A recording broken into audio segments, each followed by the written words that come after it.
සෑම මිය යන ශිෂ්ටාචාරයක්ම ප්‍රමාද වී හෝ පැමිණෙන එක් රාජකු ගැන සිහින දකී.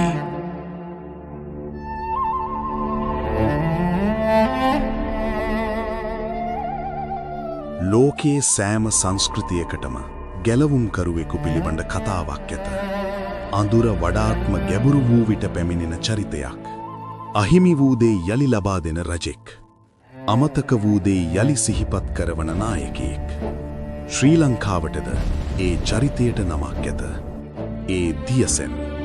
මෙය නවතම මිත්‍යාවක් නොවේ.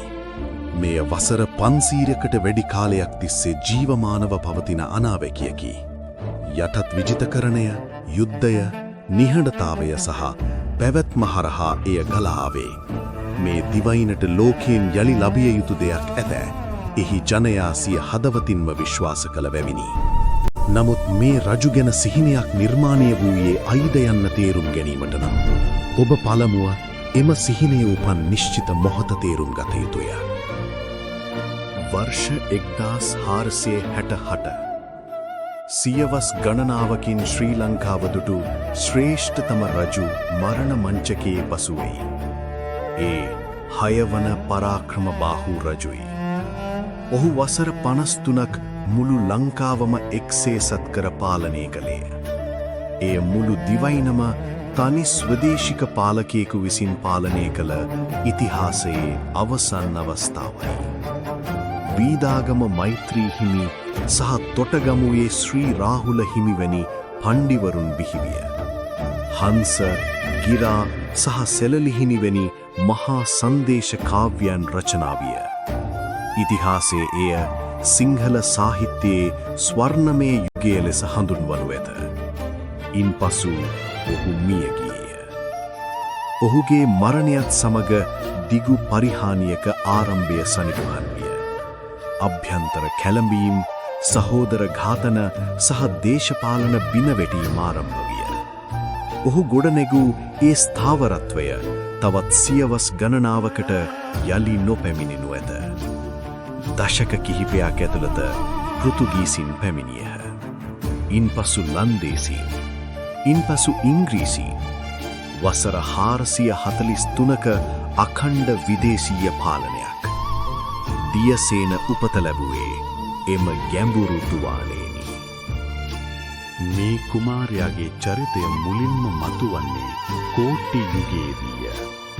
එකල රචිත ප්‍රශස්ති කාව්‍යයක් වූ පැරකුම්බා සිරිතේ 116 වෙනි කවියෙනි.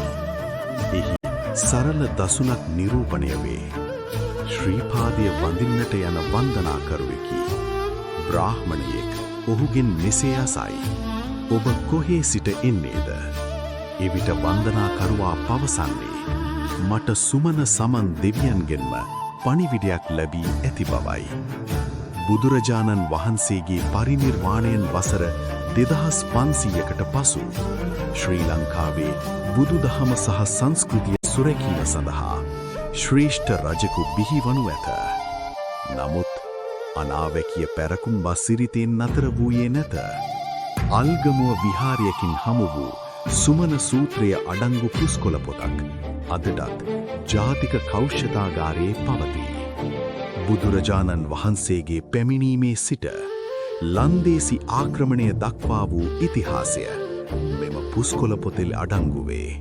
ශ්‍රී ලංකා ඉතිහාසයේ අඳුරුතම යුගයේදී ලන්දේසි ආක්‍රමණ සමයේ බුදුදහම පවා සම්පූර්ණයෙන්ම වෙනසී යාමට ආසන්න වූ විට භික්ෂූන් වහන්සේලා මෙම ග්‍රන්ථිය රචනා කළේ ජාතියක් ජීවමානව තබා ගැනීමටය.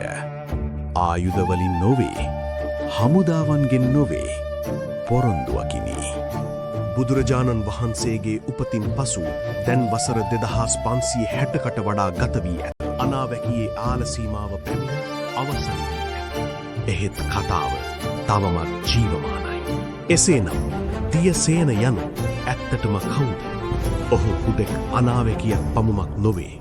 ඔහු කැඩපතකි. තමාට පෙර රට ගැන සිතන පාලකයෙක්.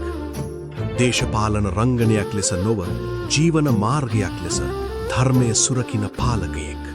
විනාශ නොකරන ගොඩනගන පාලකයෙක්. බෙදා වෙන් නොකර එක්සත් කරන පාලකයෙක්. බුදුරජාණන් වහන්සේම පියවර තබා ආශිර්වාද කළ බව කියන මේ දිවයිනට වටිනා පාලකයෙක්.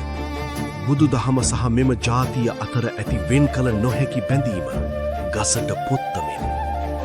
බොහෝ කලකට පෙර දුන් ඒ උත්තරීතර පොරොන්දුව ඉටු කිරීම සඳහා තවත් වසර 2500ක් පවතිනු ඇතැයි සැමවිටම අපේක්ෂා කෙරිනි. සිදා මියනුවෙන අදහසකට තුමු නාමයකි. මක්නිසාද යත් එය දරා සිටින මිනිසුන් මේ දිවයින අතීතයේ කෙසේ පැවතීද එය සදහටම අහිමි වී ගොස් ඇතැයි විශ්වාස කිරීම ප්‍රතික්ෂේප කරන බැවිනි. ඔහු පැමිණ නැත.